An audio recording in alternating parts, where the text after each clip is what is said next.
setelahnya. Saudara-saudara sekalian, pada tema kali ini kita akan mulai masuk pada satu tema tentang pengantar ekonomi Islam, ya. Materi yang sebelumnya sebagai review kita sudah membahas tentang bagaimana Islam itu sebuah agama yang universal, yang komprehensif. Pada pertemuan berikutnya juga kita membahas tentang al-adillah asy-syar'iyyah, ya. Dalil-dalil syar'i yang dijadikan landasan hukum bagi segala macam yang terkait dengan produk-produk hukum maupun ekonomi, ya. Secara sepintas sudah kita jelaskan. Pada hari ini kita mencoba akan memetakan, melakukan analisis apa sih ekonomi Islam itu dan bagaimana sebenarnya perbedaannya dengan ekonomi kapitalis, ya, ekonomi konvensional yang berkembang di dunia ini. Sebelum itu saya ingin sedikit kembali ke belakang bahwa ada dua ideologi ekonomi yang menjadi penguasa dunia dalam ratusan tahun ini. Yang pertama adalah ideologi ekonomi sosialis, ya. Jadi sosialisme itu adalah salah satu ideologi, ya, tidak hanya terkait dengan persoalan politik dan sosial, tetapi juga bagian di dalamnya adalah ideologi ekonomi, ya.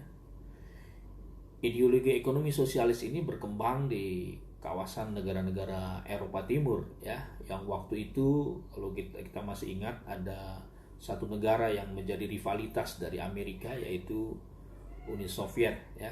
Nah, Uni Soviet ini salah satu basic atau salah satu sentrum pusat dari perkembangan ekonomi sosialis yang menjadi kiblat dari beberapa negara di kawasan Eropa Timur. Dan itu ratusan tahun, ya, menguasai beberapa ideologi ekonomi yang ada di dunia ini. Kemudian yang kedua ada ekonomi kapitalis, ya. Sebagaimana sosialis tidak hanya terkait dengan persoalan ideologi ekonomi tapi juga politik, ya, kemudian sosial, budaya, ya, dan seterusnya. Tetapi ekonomi kapitalis juga bagian dari sebuah ideologi ekonomi yang pusatnya di Amerika dan beberapa negara Eropa Barat. Dalam rentang waktu yang cukup panjang, ya, bahkan ratusan tahun, ya, ideologi sosialis dan kapitalis ini sebagai dua ideologi yang melakukan rivalitas, ya, persaingannya luar biasa, ya. Di satu sisi konsentrasinya di kawasan Eropa Timur dengan Uni Soviet sebagai pemimpinnya, dan di sisi yang lain kapitalis berkonsentrasi di Eropa Barat dengan Amerika sebagai pemimpin dunianya. Itulah kira-kira dua ideologi ekonomi yang pernah dalam tanda petik, ya, mencengkeram dunia, ya. Hampir seluruh kawasan di dunia ini dikuasai oleh dua ideologi ekonomi ini. Tapi kemudian sejarah tidak selamanya linier, ya. Kalau kita menggunakan teorinya Ibnu Khaldun, beliau mengatakan kira-kira bahwa sejarah itu tidak selamanya linier, ya. Sejarah itu suatu saat akan mengalami titik tertentu dan kemudian mengalami fluktuasi ke bawah. Jadi tidak mungkin dalam sejarah peradaban manusia itu selalu berjalan pada posisi linear ke atas. Suatu saat akan turun ke bawah, akan mengalami fluktuasi, dan terus pada saat tertentu, pada titik tertentu juga menaik. Itulah kira-kira hukum sejarah yang diteorikan oleh seorang sosiolog Muslim, ya, Ibnu Khaldun, ya, yang kita kenal bukunya dengan buku Muqaddimah, ya. Karya spektakuler dari Imam Ibnu Khaldun adalah Muqaddimah. Nah, dia mengatakan bahwa sejarah tidak selamanya linier. Sengaja saya sampaikan teori Ibnu Khaldun ini untuk mengukur, sebagai salah satu kerangka teori untuk mengukur bagaimana sosialis dan kapitalis. Artinya apa? Berdasarkan teori sejarah yang dikemukakan oleh Ibnu Khaldun, sosialisme juga tidak selamanya berjalan linier. Pada titik tertentu kemudian akan mengalami turun ke bawah, fluktuasi. Ya, bisa kita lihat misalnya ketika sebelum tahun 80-an dan 70-an ke belakang itu Sosialisme luar biasa menjadi rivalitas yang sangat kuat dari ideologi kapitalis yang dibangun oleh Amerika, ya. Uni Soviet sebagai penguasanya melakukan rivalitas dalam berbagai bidang, militer, politik, ekonomi, dan seterusnya, ya. Tapi kemudian tahun 1980-an kalau tidak salah, ketika Uni Soviet dipimpin oleh salah seorang presiden waktu itu, Mikhail Gorbachev, ya.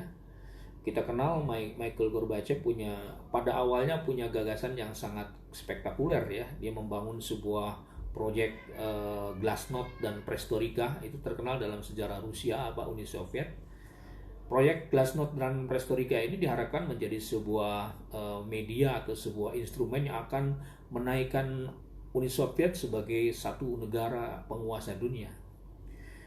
Tapi itulah sejarah, ya. Ternyata proyek yang ditawarkan oleh Mikhail Gorbachev sebagai penguasa Uni Soviet pada waktu itu mengalami kegagalan, ya, dan akhirnya runtuh, ya. Tahun 1980-an, ya, kalau tidak salah, Mikhail Gorbachev punya hutang besar terhadap keruntuhan negara Uni Soviet yang sangat besar itu. Akhirnya apa? Negara Uni Soviet yang menjadi imam dalam tanda petik sebagai ideologi ekonomi sosialis pun hancur berantakan dan menjadi negara-negara satelit, ya, menjadi negara-negara bagian yang kecil-kecil sampai kemudian sosialisme mengalami keruntuhan. Nah, ketika sosialisme runtuh di kawasan Eropa Timur, maka tentu saja yang menggantikan penguasa ideologi ekonomi dunia adalah kapitalis, ya. Kapitalis kemudian muncul sebagai salah satu atau mungkin satu-satunya, ya, setelah pengganti sosialisme, ya, pengganti sosial di kawasan Eropa Timur. Bangkit kapitalisme di Eropa Barat dengan Amerika sebagai imamnya. Dan apa yang terjadi? Begitu juga hukum sejarah tidak selamanya linier. Ratusan tahun kapitalisme menguasai dunia, termasuk Indonesia adalah salah satu negara yang ideologi ekonominya dalam rentang sekian puluh tahun, ya, terkooptasi oleh ideologi kapitalis, ya.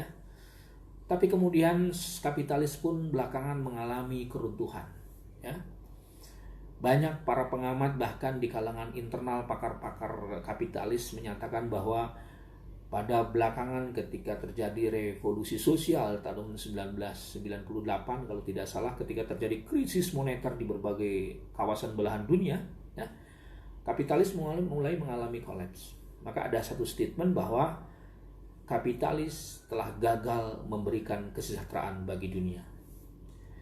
Tidak kurang salah seorang pakar, ya, arsitek ekonomi Amerika, salah seorang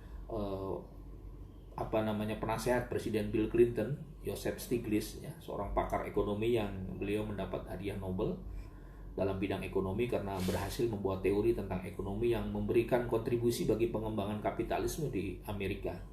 Dia mengatakan bahwa, ya, singkatnya, kapitalisme sudah mulai mengalami kegagalan memberikan kesejahteraan bagi dunia.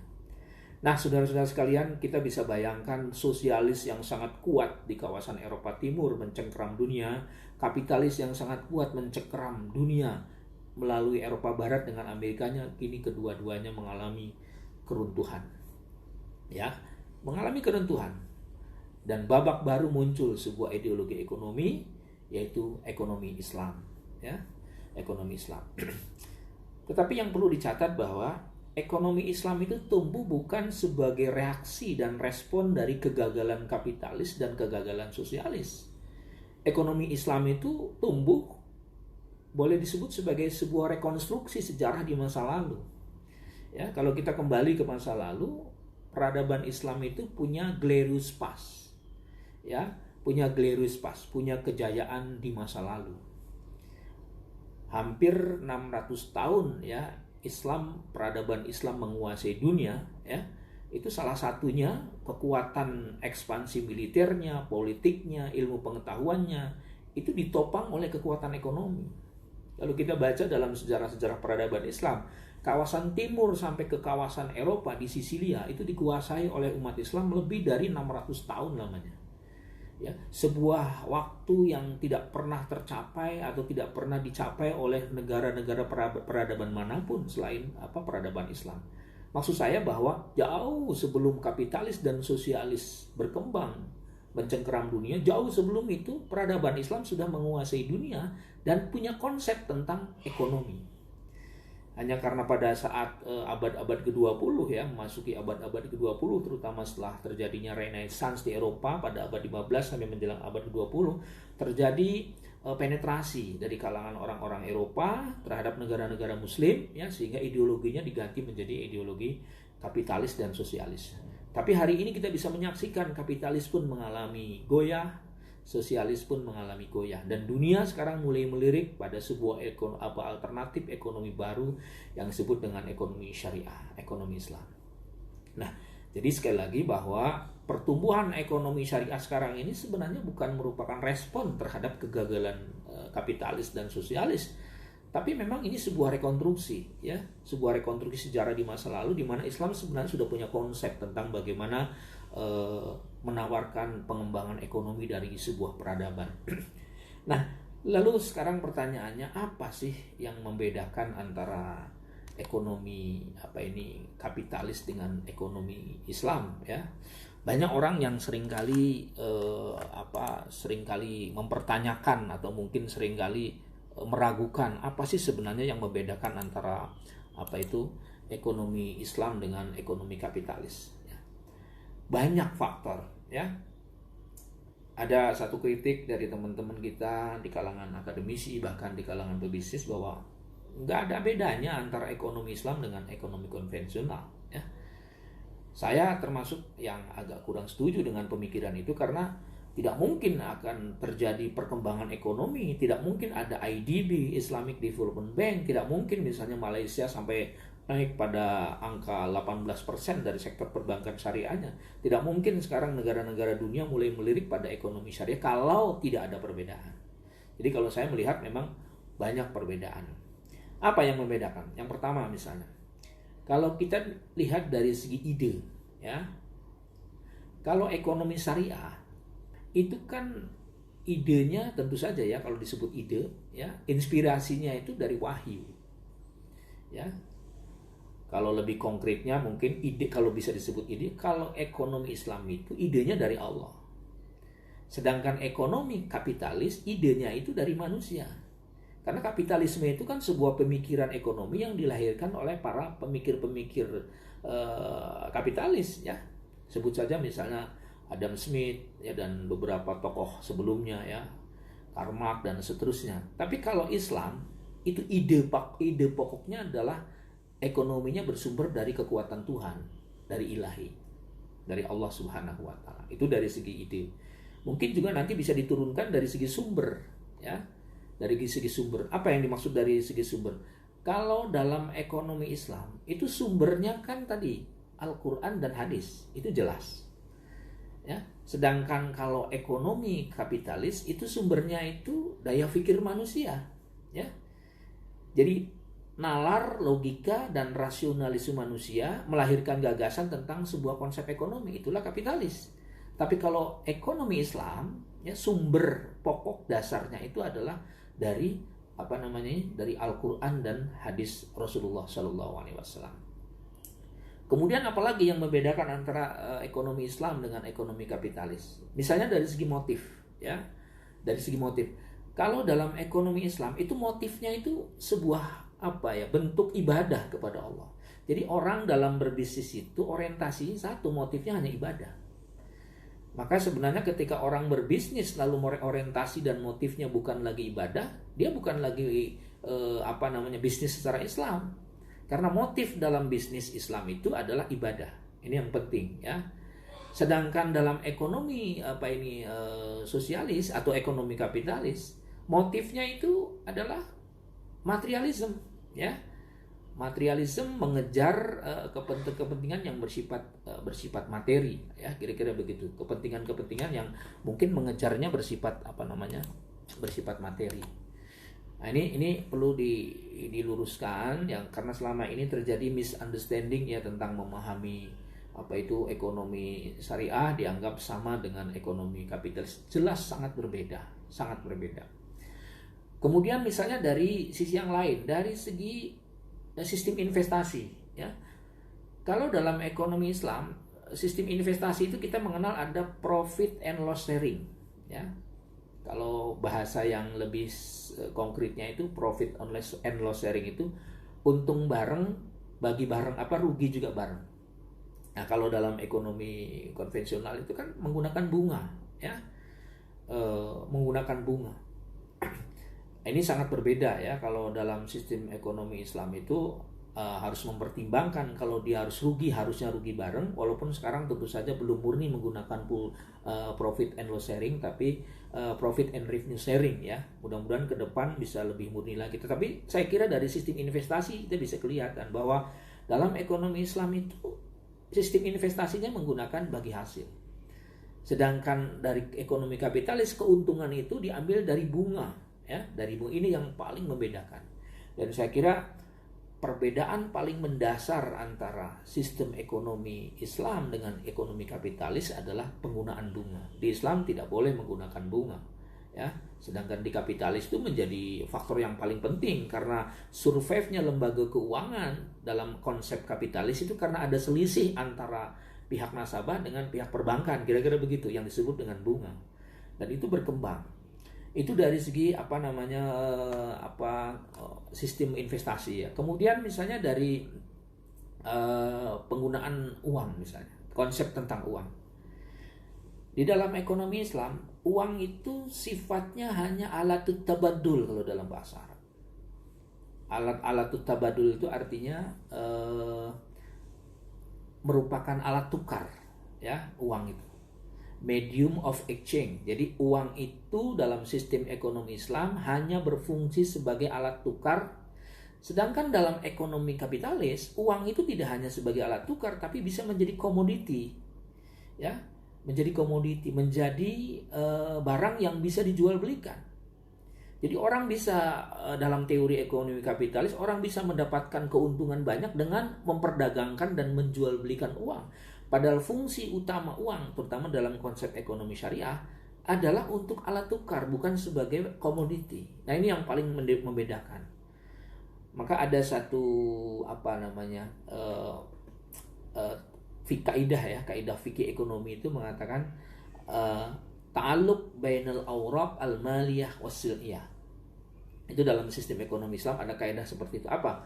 Harus ada keterkaitan antara finance dengan sektor real. Itu ciri khas distingsi daripada ekonomi Islam. Jadi ada uang, harus ada barang. Tapi kalau dalam ekonomi moneter, dalam konsep moneter ekonomi kapitalis, tidak harus ada barang. Uang itu bisa berkembang sendiri. Bisa berkembang sendiri dan bisa mendapat keuntungan dari jual beli uang itu. Dalam Islam tidak. Maka ada satu kaidah yang saya kira kita pahami semua. Ketika orang mengembangkan atau mendapatkan keuntungan dari proses perdagangan uang, ya, itu dalam ekonomi Islam dianggap sebagai riba, ya, karena kaidah itu jelas, ya, ta'alluq bainal awraq al-maliyah was-sil'iyah. Harus ada keterkaitan antara antara sektor finance dengan sektor real, ya. Kalau orang mengembangkan ekonomi hanya dengan kekuatan uang sebagai modal dan sebagai komoditi, maka itu bertentangan. Maka prinsip dalam ekonomi Islam itu sebenarnya ekonomi yang berbasis sektorial. Jadi ekonomi syariah, ya, yang membedakan dengan ekonomi kapitalis diantaranya adalah menganggap bahwa uang itu bukan sebagai komoditi, tetapi uang adalah sebagai alat tukar. Kemudian misalnya dari distribusi, ya, dari aspek distribusi.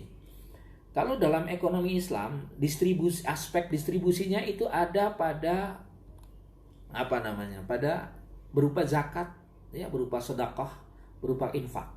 Nah, kalau dalam kapitalis, ekonomi yang berkembang di dunia kapitalis itu, ya, adalah distribusinya menggunakan pajak. Nah, ini saya kira yang membedakan, ya, yang membedakan. Makanya kalau kita baca dalam literatur ekonomi Islam itu sebenarnya substansi dari ekonomi Islam itu filantropi, yaitu zakat, ya.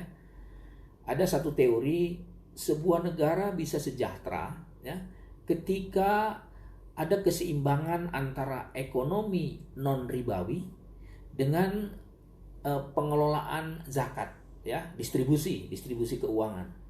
Jadi ketika sebuah negara membangun keseimbangan antara ekonomi non ribawi dengan ekonomi dengan zakat, maka disitulah terjadi kesejahteraan. Konsepnya kira-kira seperti itu.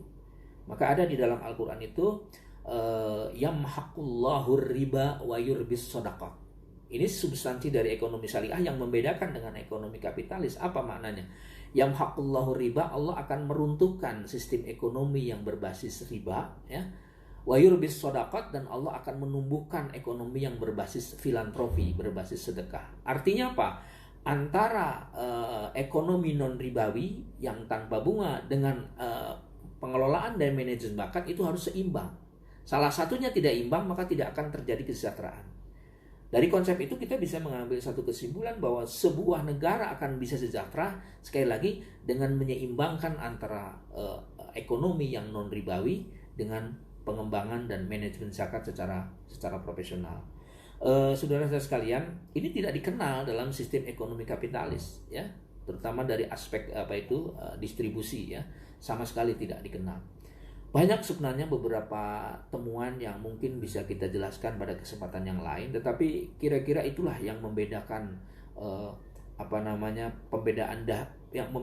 hal yang paling membedakan antara ekonomi Islam dengan ekonomi kapitalis.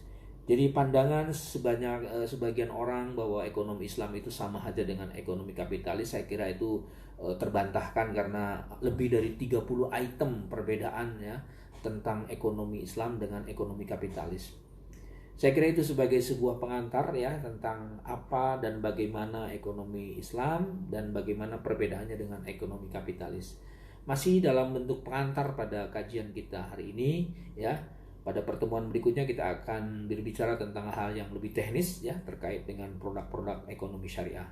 Mudah-mudahan materi kita pada hari ini bisa memberikan sedikit wawasan tentang kesalahpahaman bahwa ekonomi Islam itu sangat berbeda dengan ekonomi kapitalis. Terima kasih. Mudah-mudahan ada manfaatnya. Saya akhiri. Wassalamualaikum warahmatullahi wabarakatuh.